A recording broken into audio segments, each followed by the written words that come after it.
All right.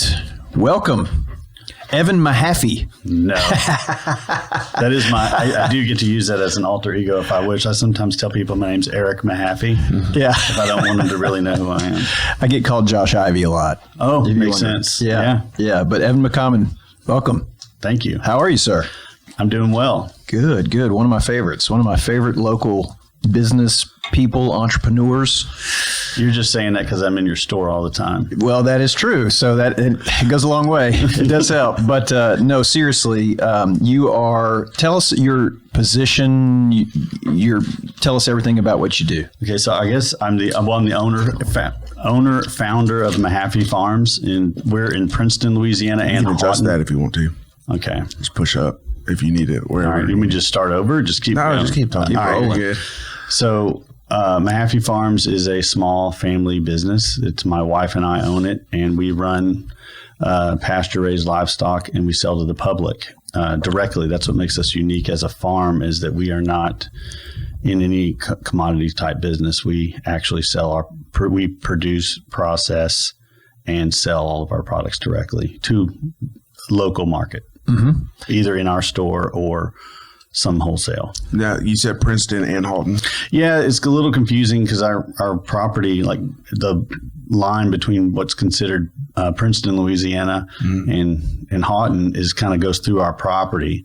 Now, you own the old the golf course? That's right. And so that's in Houghton. So that piece of property we added on in 2017. Okay. And that's what made our store address change from Princeton to Houghton, even though it's only about maybe 0.8 miles away from the original homestead. So the Mahaffey homestead is on Mahaffey Road. I remember when that was up for sale, the country club. Yeah, that was. Now I'm like, man, that'd have been a good purchase. Well, and the folks that were selling it, they were an older couple. They were approaching their 80s. Yeah, and they were working with developers, and the developers were all proposing these 12-year plans to pay for the property and do phases of development. And they were like, we just want our money. We want to move to our ranch in Colorado and be done. And so we went to them with an offer to purchase outright, and they accepted it, even though it was significantly less than what the property would have sold for development. It was the right people at the right time for us to make that offer and get it for probably half of what it would have gone for. Cool. And that was important for us, and it gave us a lot of infrastructure. Yeah. Can you still see like kind of where the layout is? Oh yeah.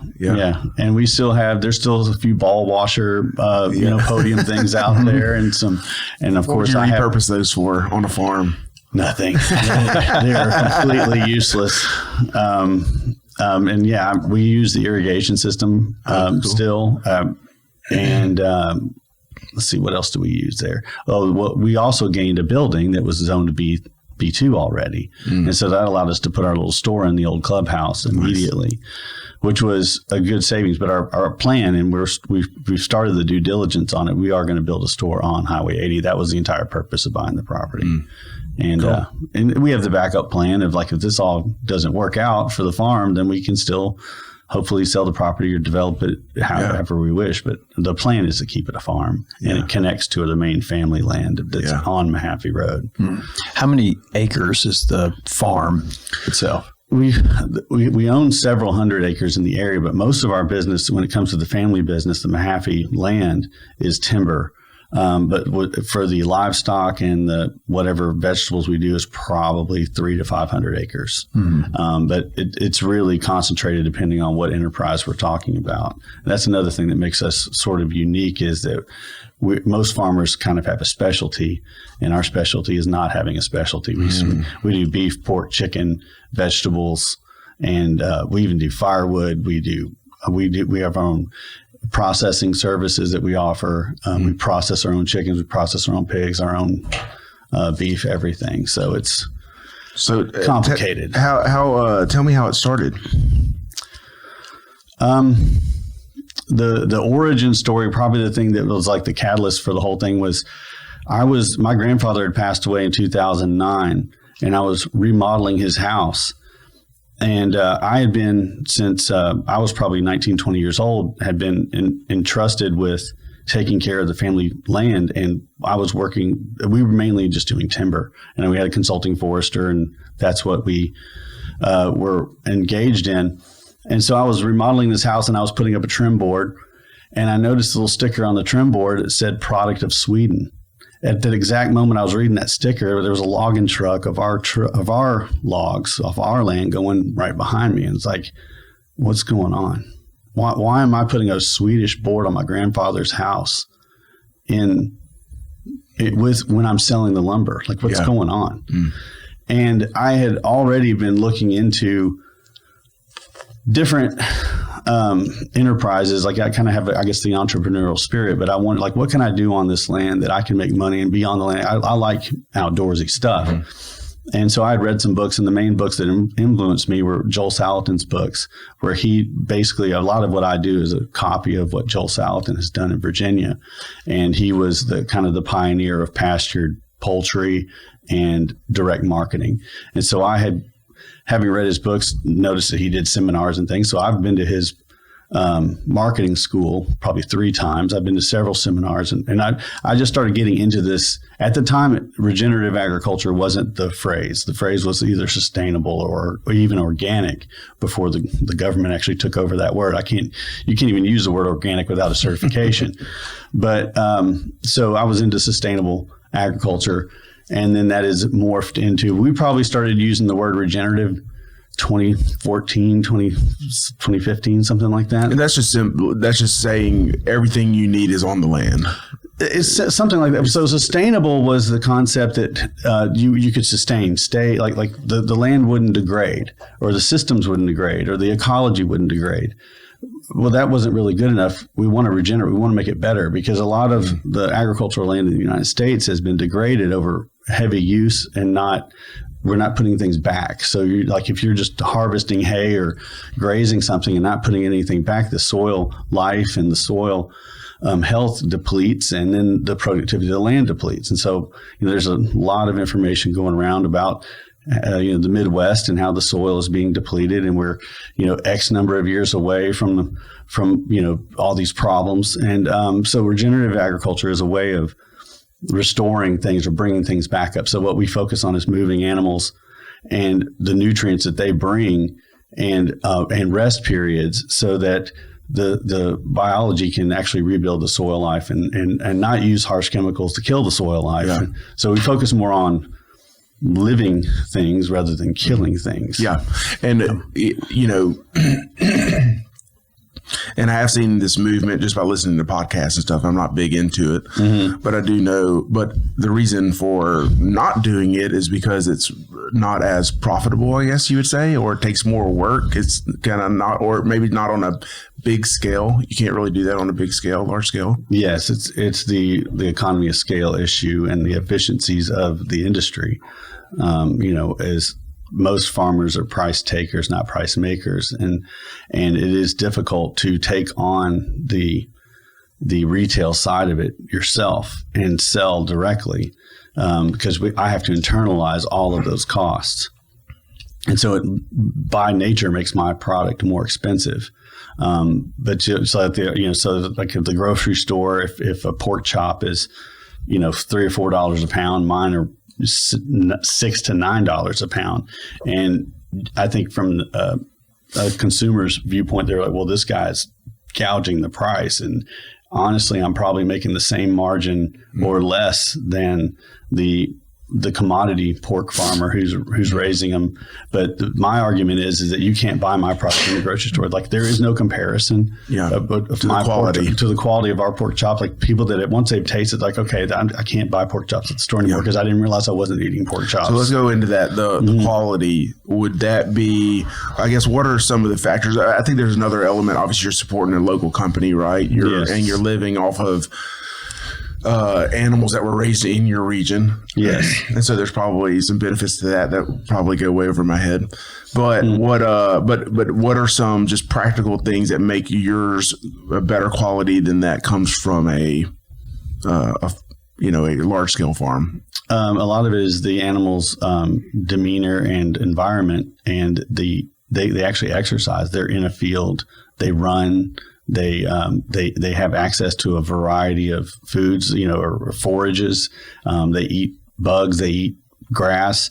They're not just in a dark house on a concrete slab eating a ration of ground up industrial grain byproducts.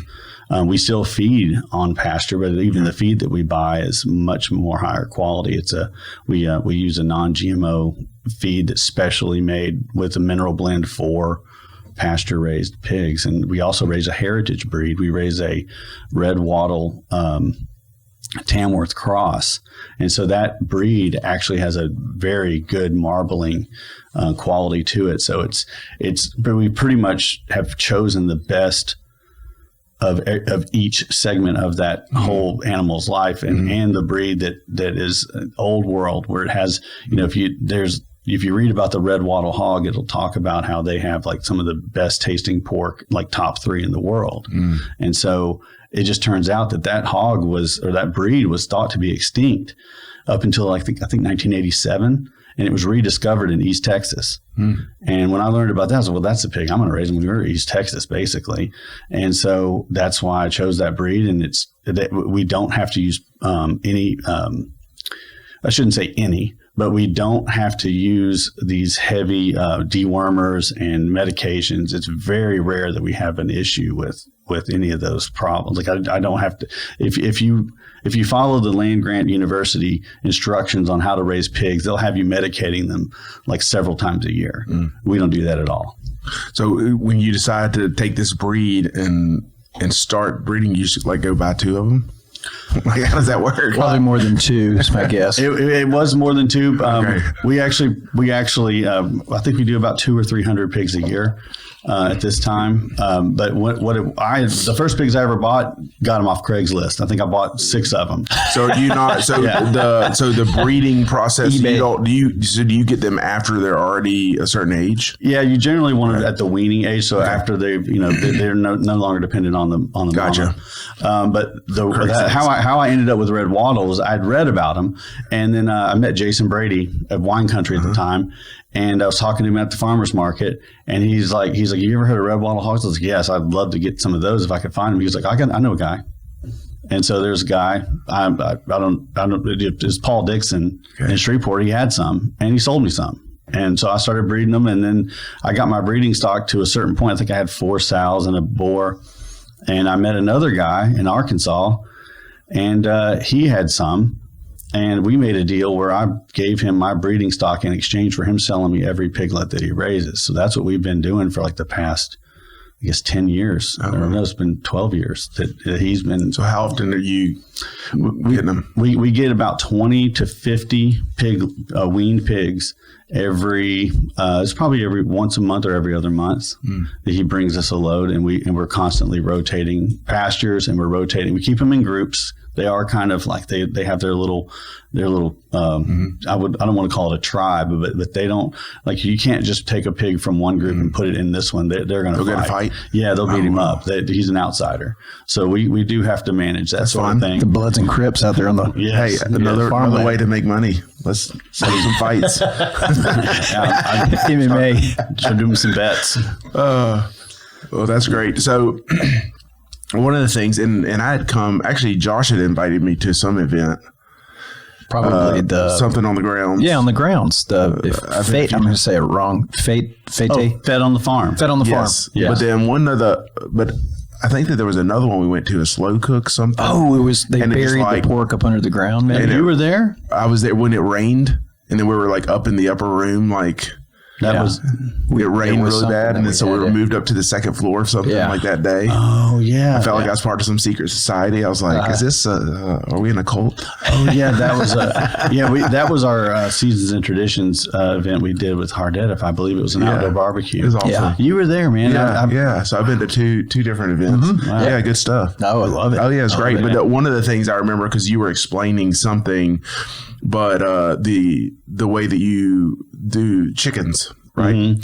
And so chickens are somewhat the same thing, right? They're just kind of free range chickens.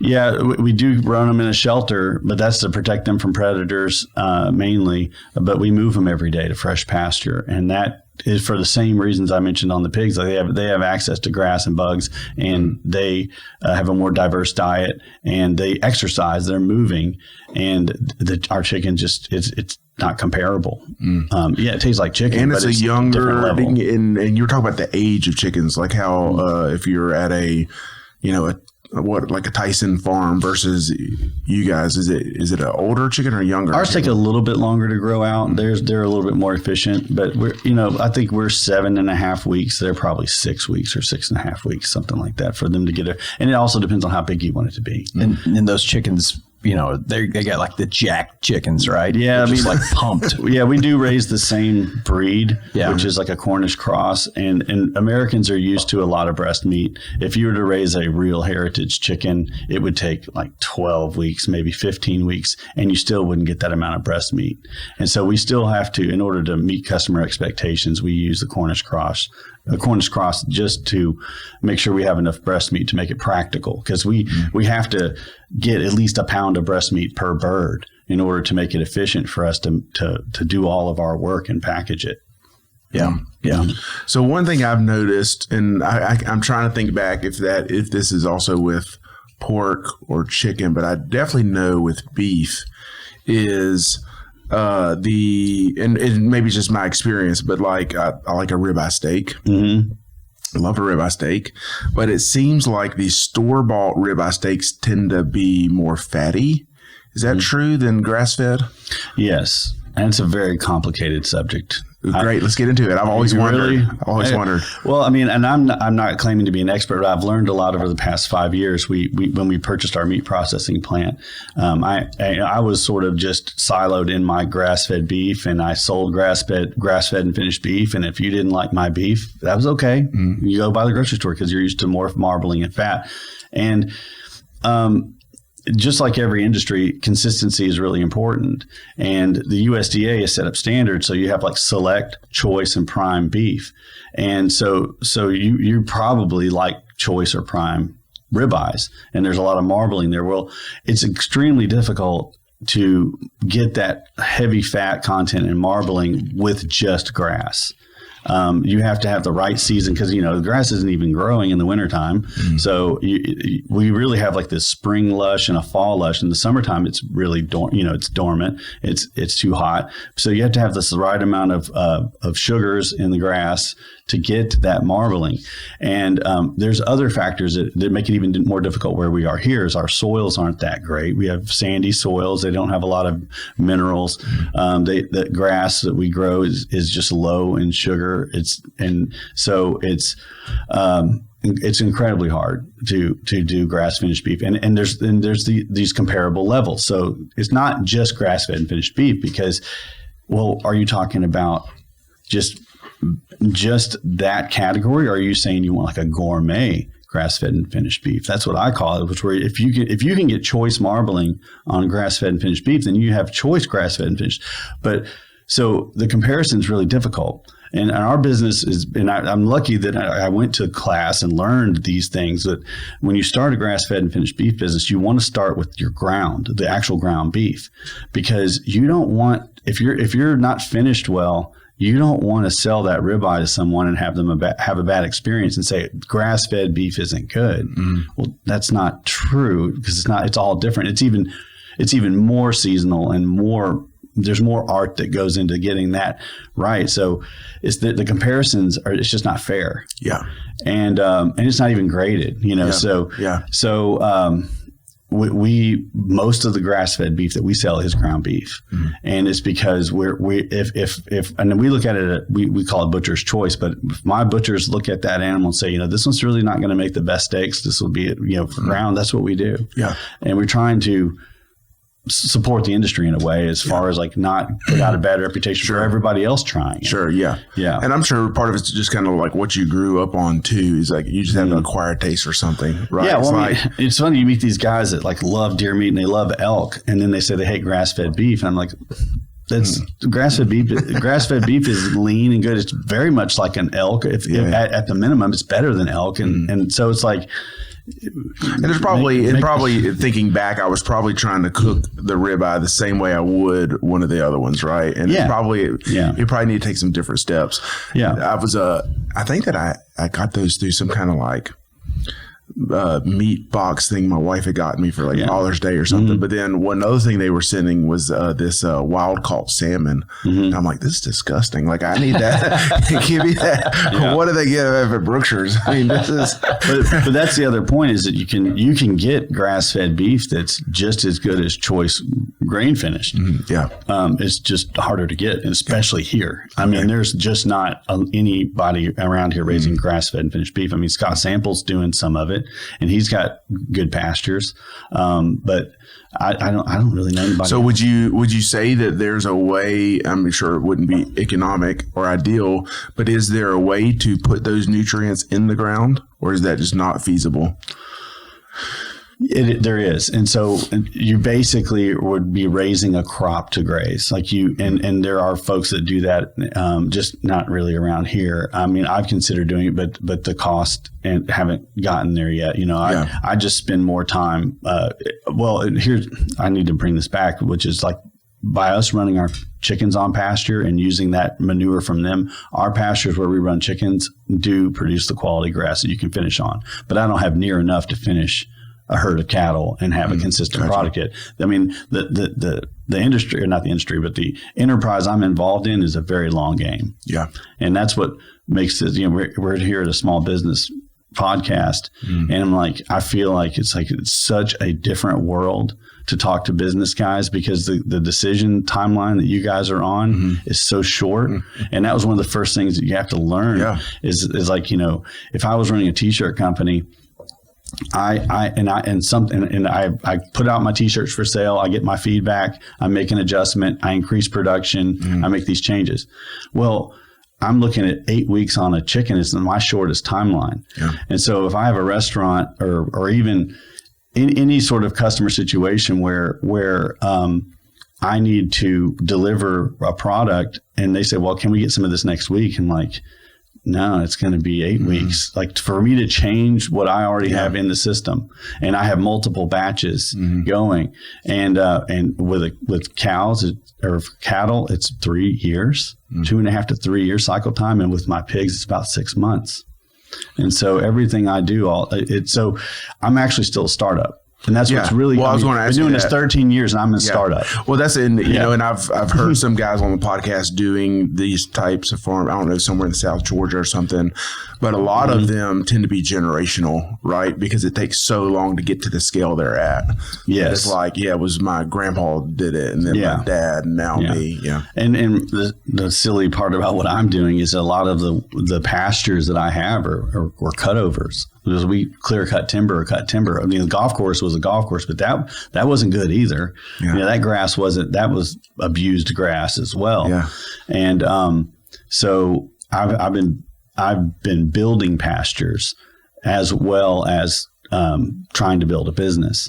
And so we've had to make it's just a lot of moving targets, and a lot of the learning curve is steep, but also long. Well, and a lot of outside factors that you can't control. Yes. Right. Yeah. Farmers are the only businesses that are subject to the weather, pestilence, and all of the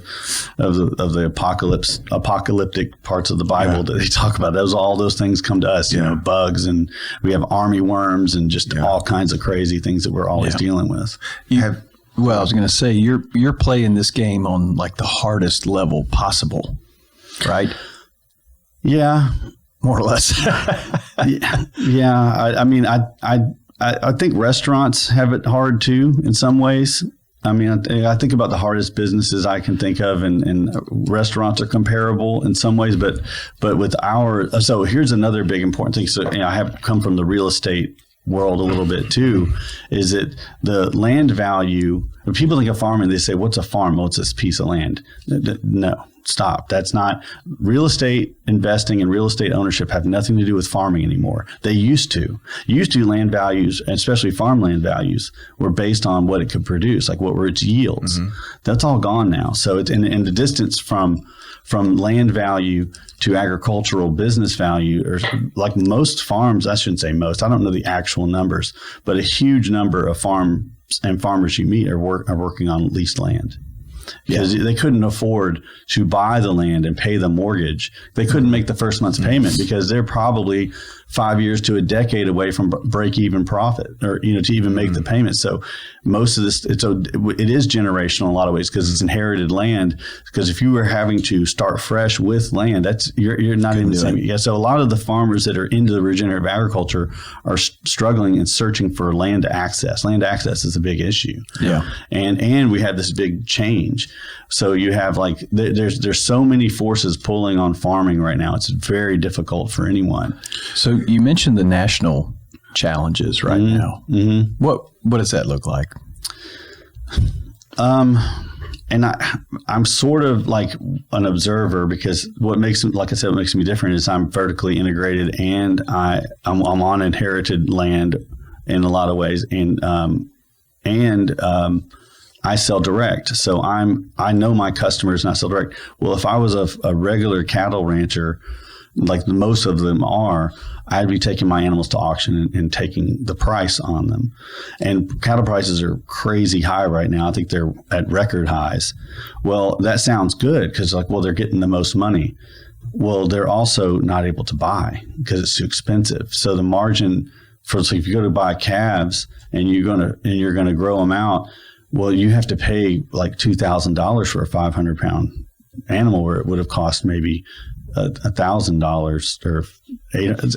And I'm struggling to talk about this because I'm not in that industry. I've had my own herd of cattle, and I've been doing my own thing, and I sort of loosely follow it. But I talk to these ranchers, and we do a lot of processing for old timey ranchers and folks for our processing plant, and the stories are it's tough because a lot of the old guys are selling out, and so they're selling their entire herds, and they're going who knows where. Like they don't, there's a lot of generational changes happening. Land's changing hands, and it's being sold to maybe corporations instead of the next generation of that family. Mm-hmm. And so when you say I was looking up some numbers, and it's basically 1% of the population of the United States is engaged in farming as a full-time occupation. Like that's what they file Schedule F on their IRS return, is their full-time. 1%. And half of that is ranchers. Half of that is grain farmers. And so it's a very tiny portion of the population that's growing all the food. And they're under, like the margins are not great. There's just a lot against it, and I'm not a person that talks about it a lot. I'm like generally in my own world dealing with my own problems, but yeah, there is definitely, we don't have, what do you call the guys that invest? The VC guys. Yes. Yeah. There are no venture capitalists like wanting to see my books. Right.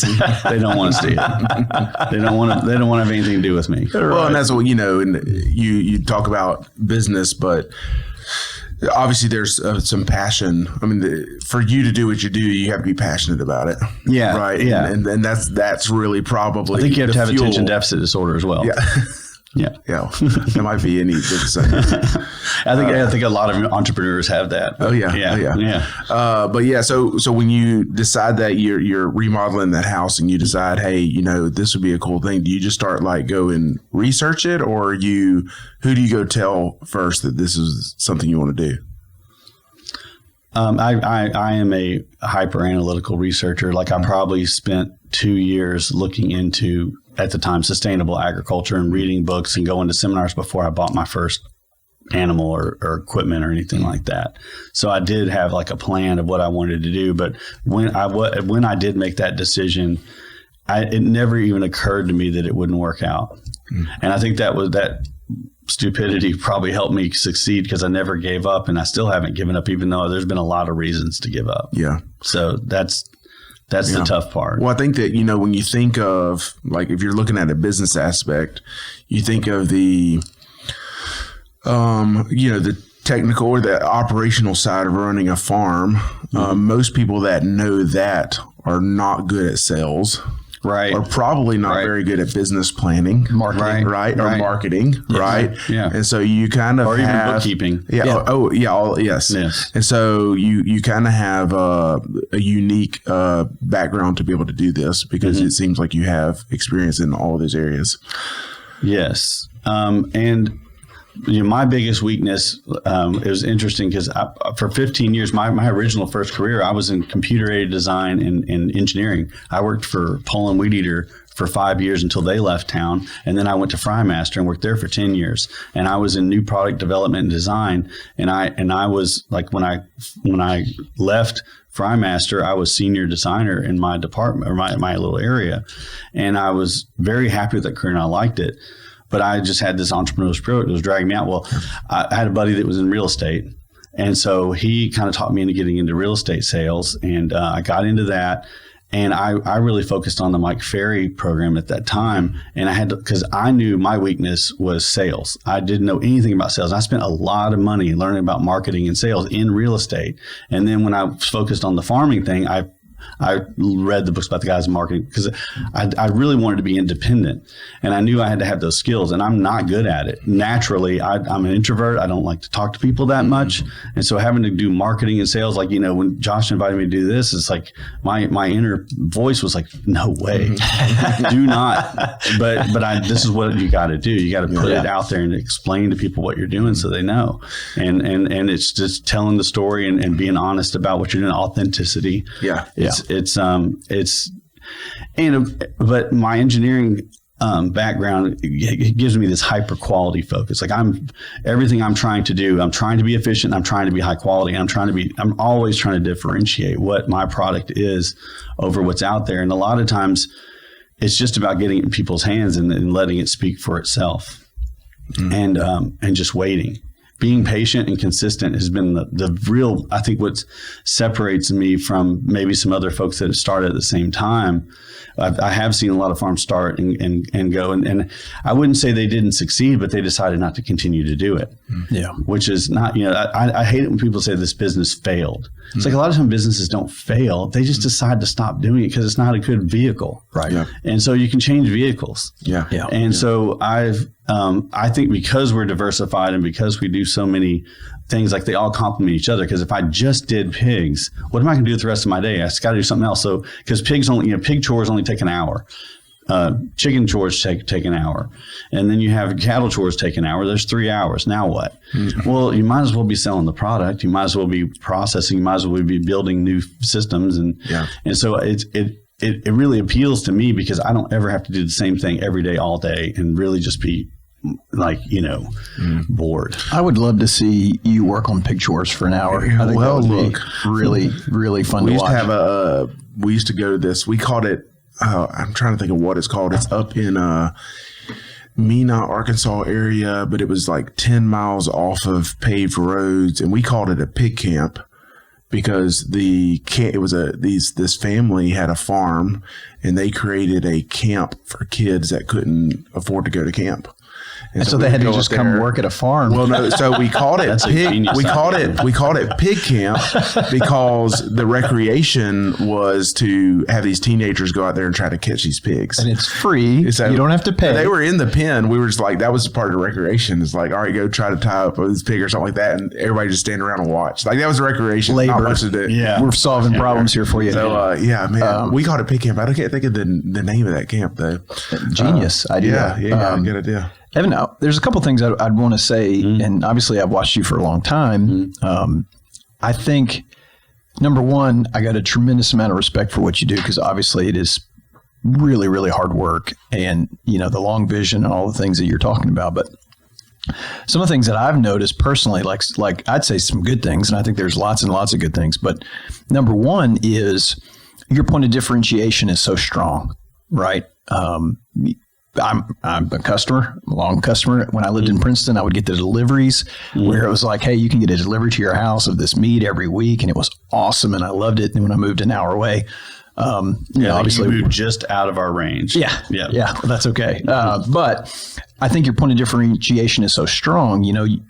We all do hear these podcasts and these YouTube shorts about how America is so sick and we're all just chronically ill, and it's something in the diet. And now you've got Bobby Kennedy coming out, and and it's just this movement of people that are getting fed up with the status quo of the American diet. And so I think you offer this unique thing locally for people to connect with. I was listening to podcasts the other day. They're like, hey, know who's making your beef.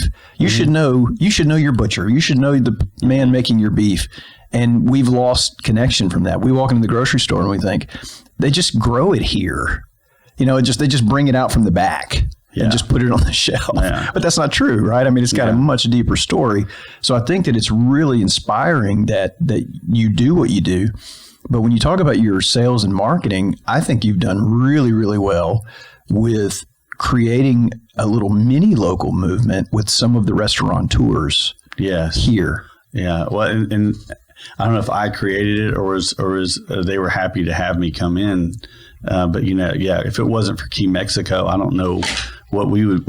They've just, I don't know how long they've been buying from us, but they probably buy 60 to 120 pounds of pork every single week, and just for their cochinita tacos. And that is a consistent. That's what we need, is that sort of thing. But so. That little mini, when we first started, there was Jason Brady. There was, we were actually in the farmers market with Rodrigo and Elazar because Key Mexico was still in. They hadn't opened a brick and mortar yet, and so I was doing vegetables at the time as well. And I remember trading habanero peppers for tacos at the farmers market with Rodrigo, and seeing their success is amazing. I really admire what they've done because they have like a lot of integrity in their food and marketing. And Gabriel with Zazul and El Cabo have been always buying from us the whole time. Even Frank's Pizza started out with they had our pork chop on the menu. All those, and that's the thing, is that I'm not at this time and ever going to be big enough to supply a restaurant like as a primary, like as the meat for that restaurant. It just doesn't work that way. But we can always be a special, like the pork chop special is something we can easily do. Yeah. And that it's sort of like I say, like if you bought $5 from a local farmer once a week, that would be a huge thing for us, because if you think about the population, was there 300,000 people in Shreveport-Bossier? Is it that many?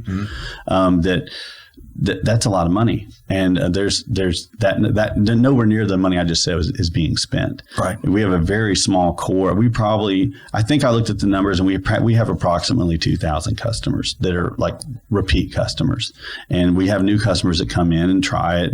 But it's more difficult to buy from us because it's more expensive. So you have to be focused on food integrity as a lifestyle, and you have to go to extra lengths, and we try to be convenient, but we're just not. We're not in Brookshire's. How if people are going to Brookshire's and Walmart and buying their paper towels or buying their everything, and they're going to buy their food there too, and I'm not going to be able to change that behavior, and it's going to be extremely difficult for me to ever get on those shelves.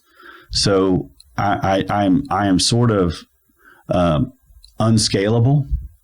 And that's what Will Harris with White Oak Pastures says. It's really important, is that what I'm doing is not scalable, but it's replicable.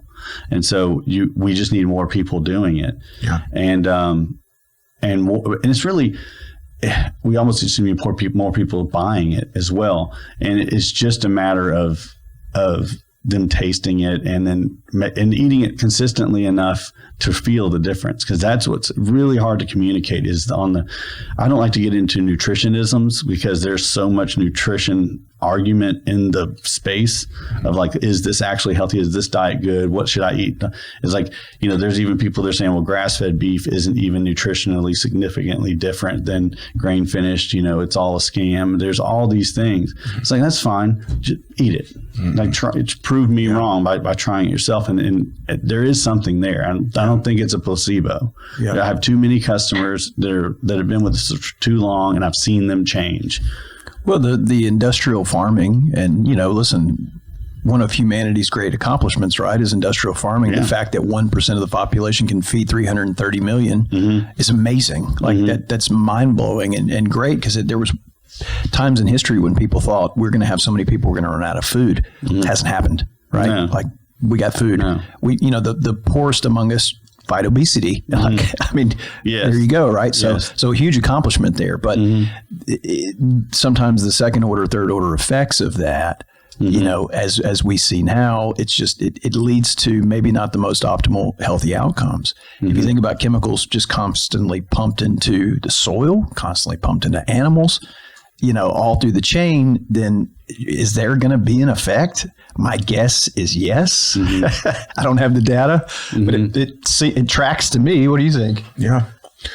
No, I agree. And it goes back to this point too, is like, if all the population depended on what you're doing right now, there would be no food, right? Well, but the population, we forget about human history. Yeah. Doing what I do is how we got here. Yeah. Right. So I'm basically sort of like just a back in time sort of business. Yeah. Yes. Because most of the population used to be agrarian, and we used to do, and farms didn't specialize. They were all homestead type, where they did everything, and everything was interrelated, and there was what we call stacking enterprises, so that they could take care of themselves and their local communities. There used to be a butcher shop in every town, or a butcher in every town. Wasn't a butcher shop. That has evolved. It used to be the butcher in town was the guy who dispatched the animals and cut them up for the individual, for the people. And so all of that is basically what we've seen is the entire system scale, and everything has specialized. And so I don't know what that means long term. Like how far can we go until the things that we walked away from are more relevant than we realized they were? I mean, are we going to say, like, because if humans evolved with an agrarian lifestyle, and then we're all in apartments and cities, and we wonder why we don't look the same, or why we're not as healthy. It's like, well, it's because we used to do this stuff. Well, I feel like there's a movement back towards it, right? Because I mean, the homesteading movement is gigantic. Yeah. Like and that's what I've noticed that Joel Salatin, when I first started following him, he was teaching these things. He was trying to get more farms like mine, like business guys, to like sell direct and do these things. Now his focus is more on helping homesteaders, and so it's more independent. So instead of being a business. Or creating all this food system business network thing, it's more about just people being more like on their own land, producing their own food more. And you don't want to confuse it with like being a prepper. It's not that. It's just people taking responsibility and changing their lifestyle to this more. There's a lot of romance to that, and that's a lot of. It's funny because I don't want to criticize former employees, but a lot of folks that want to work for me have a vision of what farming is, and it's true. There are these moments of where you're in this beautiful environment, and you're looking at this beautiful scenery, and everything's great, but that's a small, like that's the rewards you get for a lot of work, and you have to put the time in, and so it's just it. As a homesteader, you get to enjoy that portion of it without the stress of business. Because if you're trying to do it for a living and provide for other people, that's the difference between a farmer and a homesteader. Or even there's even like different scales of farming, because you have like hobby farms and you have like truck farms and you have like market gardeners. There's folks that do this part-time, and that's where I was talking about only 1% does this full-time. To actually own the business, like to be the business, to be a farmer, to me is someone who actually has all the risk. That's what makes a business owner, is the risk. And so if you actually own the land too, it's another level, because a farm can exist without owning the land. But if you're going to own the land and pay for the land and earn a living, it's a whole different set of burdens on your back. And that's where, I don't know. I think I'm talking myself into quitting right now. Well, don't quit. We appreciate what you do for us as a community, and and obviously, I would love to say I wish there was more people doing what you're doing.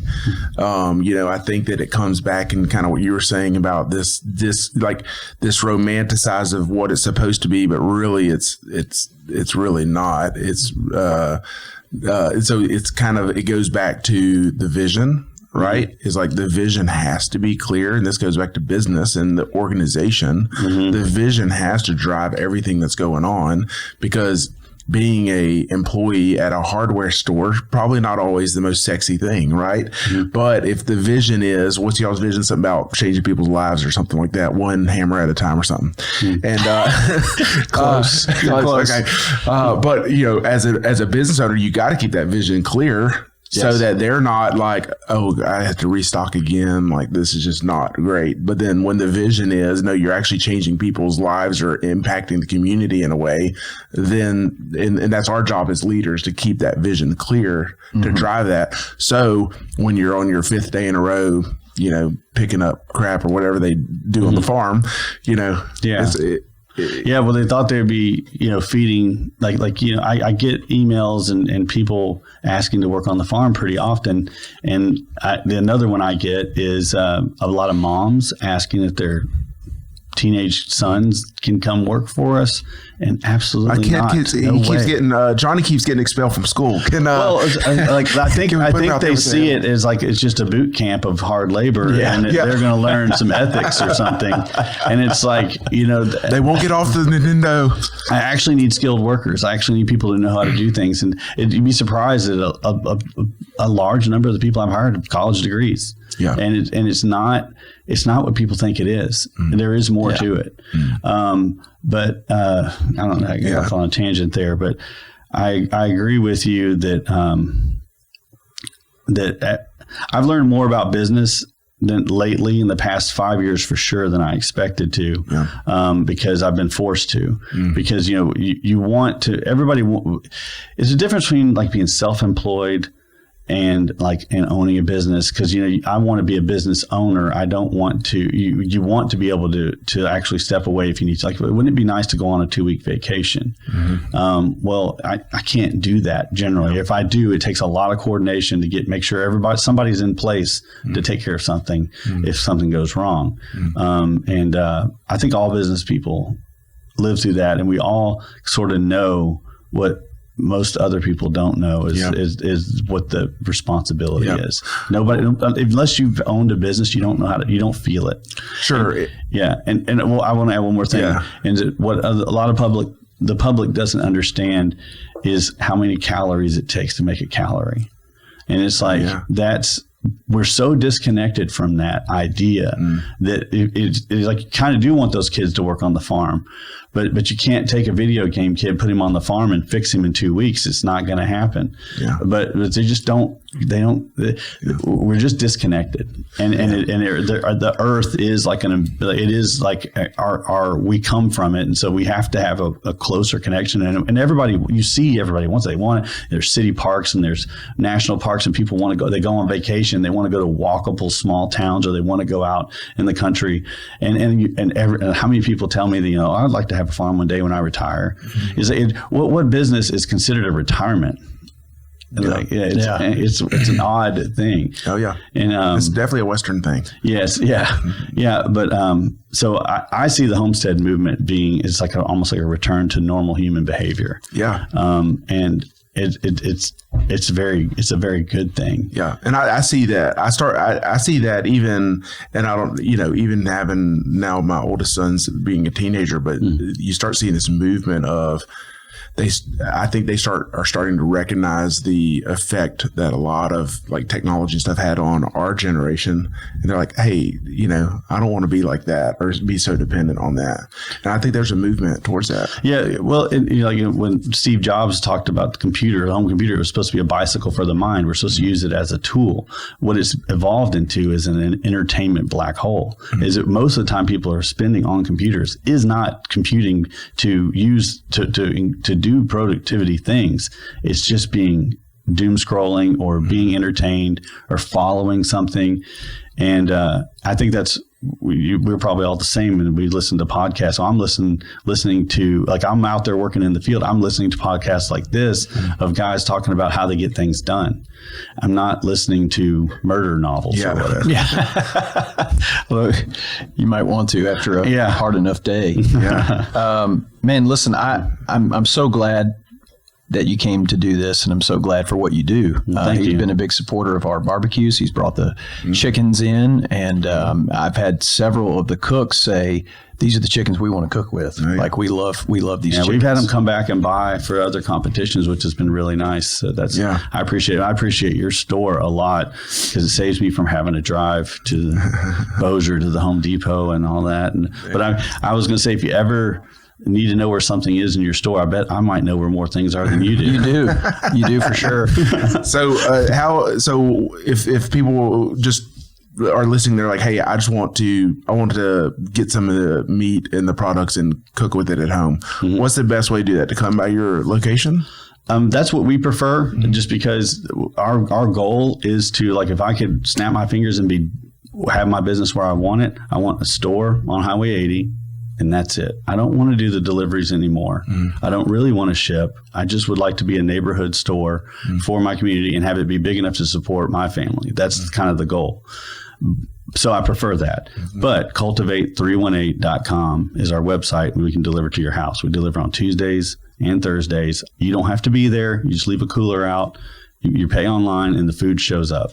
Cultivate 318. Yeah. I like it. What you mentioned a few restaurants. You mentioned Key Mexico, Zuzel, Frank's, Verde, El Cabo. Yeah. And sometimes those restaurants they'll buy from us for a while. They'll run a different menu and then they'll come back and chefs change. But so Shelly does our sales, and I actually don't know who all's buying what at the moment. So it's hard for me to list. But I mean, at one time we're in lots of small groceries as well, or different small grocery stores. Like one I like to mention is like Gibson's in Ruston.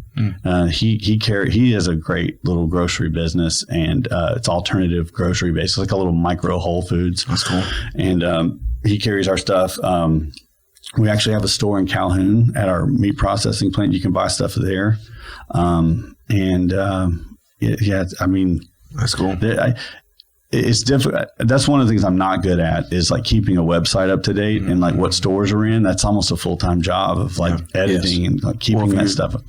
If you like a restaurant and they don't have it, you could request it. Yeah. And another thing is that Facebook. I mean, you follow us on Facebook. Like if one of our restaurants shares that they have our stuff, we're sharing it. So this town seems to be, I don't know if I would want to ask you guys, you say most of the social media in Shreveport-Bossier is Facebook driven?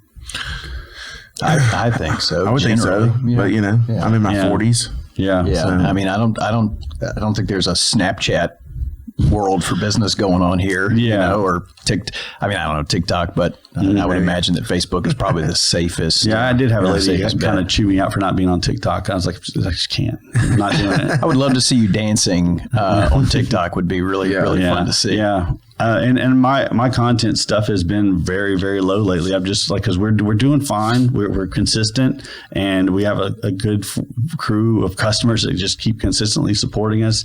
And I am pretty, at the moment, kind of behind on keeping people up to date. But we always like we were at Food Prize last night and I'm sharing stuff about Food Prize. Like Friday, there's a big Food Prize going on, and all the meat there, they're doing a barbecue, and with Tristan Epps, which is the famous chef guy, and from Food Network. Cool.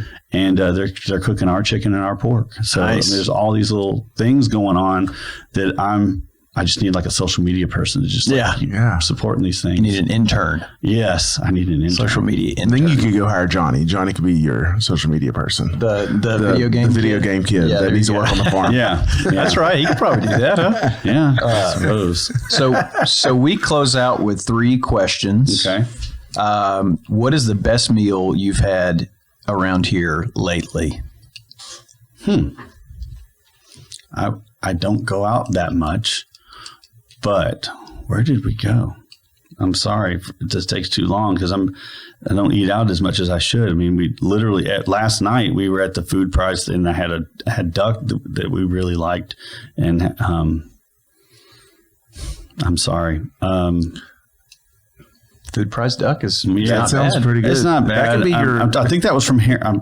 I'm really butchering this because I don't remember I think the Heron restaurant with Blake Jackson.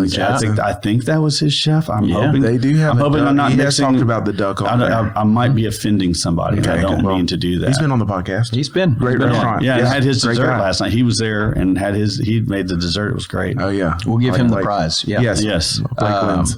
Okay, so if you had a magic wand, you could change anything about Shreveport-Bossier, what would it be?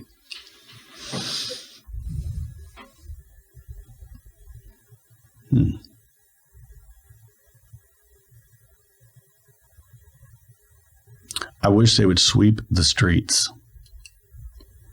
It's silly. I don't understand why that we don't have clean. And I'm talking about just little trash. You go anywhere else, and they must be running street sweepers at night. I don't think they've run one here in 15 to 20 years. Yeah.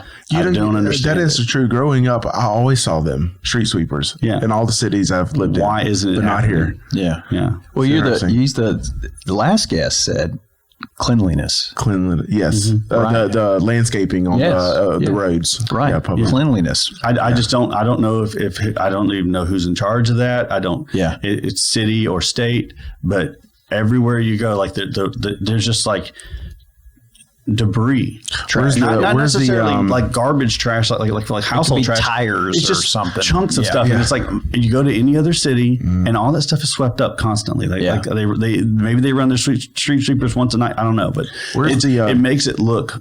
It makes everything here just like you notice it when you go out of town and come back. Yeah.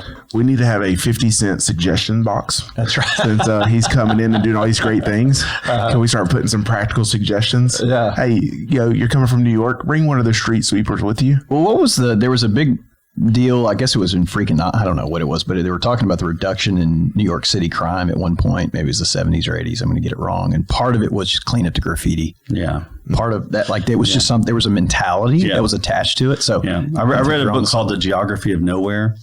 And one of the things is we have to have a place worth caring about. And if it looks like no one cares, you don't want to be there because you're around a bunch of people that don't care. Right. And so it's got to be a place worth caring about. Yeah. And if you're driving down the street and it doesn't even look like we care about the streets, yes, that leaves potholes and everything aside. I'm just saying, just the debris. Yeah. It's noticeable. Yeah. Look, can you fix murder in one day? Probably not. But could we get a handle on the trash in a month? Yeah, I think we could. I bet you could get away with like 5 or 10 employees and a few machines, and we could probably make this place look a little bit better just for that effort. And it would probably have some residual effects. Sure. Yeah. Yes. Probably so. I like this a lot. This is starting to feel like one of the better ideas that have come out of this question. Yeah. I like it. Okay. So tell me something you're excited about, either personally, professionally, spiritually, all the above. It's going to be weird and out of left field. Self-driving cars. Okay. Okay. We have a Tesla. Yeah. And that thing is people do not know what's going on. That car is amazing. It drives the current version of full self-driving. It takes you everywhere with so much less stress. And so on the farm, are you just FSDing it out there? And my wife uses it to commute to work. So I very rarely get to drive it. It's her car, and they're not expensive. It costs less. It costs the same as a Mazda. I mean, and she went from a Mazda to that. And we did it because we felt like a little bit like Luddites, because we're kind of like these country folk that just do our thing. It's like, we're going to do something high tech, and we're going to just kind of pay attention a little bit. Yeah. And so we still do. We did the self-driving as well, and it is the AI behind all that and what it can do is just, it's really exciting. It's really something to watch. And I don't think a lot of people have experienced it yet, but it's coming. Yeah. Yeah. Did not expect to hear a farmer. I know. And so self-driving car. But if you think about it, the self-driving doesn't have to be an electric car. The self-driving could be done in a, So, and you could say, well, what does that translate to? Well, it translates to also, how many tractors are self-driving at this point? They're already GPS controlled and they're halfway self-driving at this time. So what other things on moving? So our business is all about mobile landscape and mobile systems. And so if we have AI that is that sophisticated at going and navigating a road, how far away are we from navigating fields, navigating forests, like having better control and better efficiency at moving things around and more autonomy of like, at what point am I going to be just sending up a drone and moving my pigs with my phone? I mean, I'm not joking. Right. I think that's the AI is getting, that's what's taking us there, is that segment of AI is going to be changing our lives a lot. And I don't think people, we're not seeing it yet, but it's coming. It's coming. So my wife and I got really into the show Clarkson's Farm on Amazon. Yeah.